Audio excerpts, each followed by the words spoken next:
When the Thunderbird opened in 1961, there was little besides farmers' fields around this restaurant on McPhillips Street. At that time, there was not much to do out here. Albert Kolchicki has been coming here once a week since the 1960s. We used to sit there for hours and then John would kick us out or something, eh?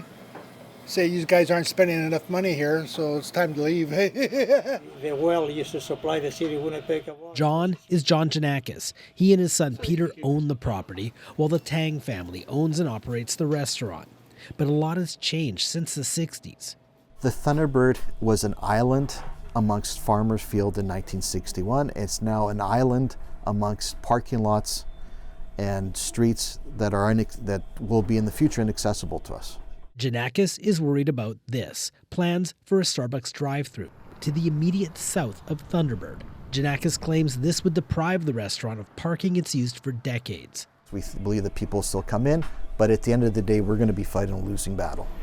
Ginakes also claims delivery trucks won't be able to access Thunderbird. It's a problem not only for us, it's a problem for all the customers that come here, the people that drive by in the corner of Jefferson McPhillips every day.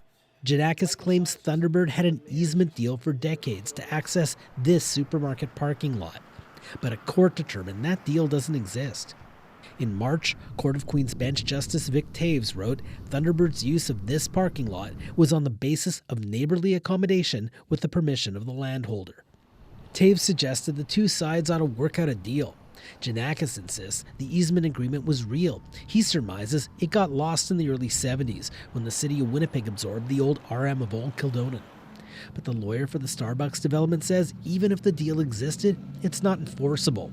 The supermarket has changed hands 3 times over the past 60 years. This leaves Ginakes wanting to buy a strip of land. Selling the Thunderbird isn't an option.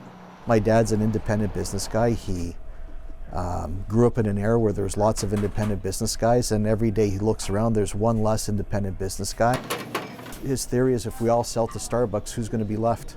In September, City Council's Property Committee rejected plans for the Starbucks. A final decision is expected from Executive Policy Committee in January. Bartley Kivas, CBC News, Winnipeg.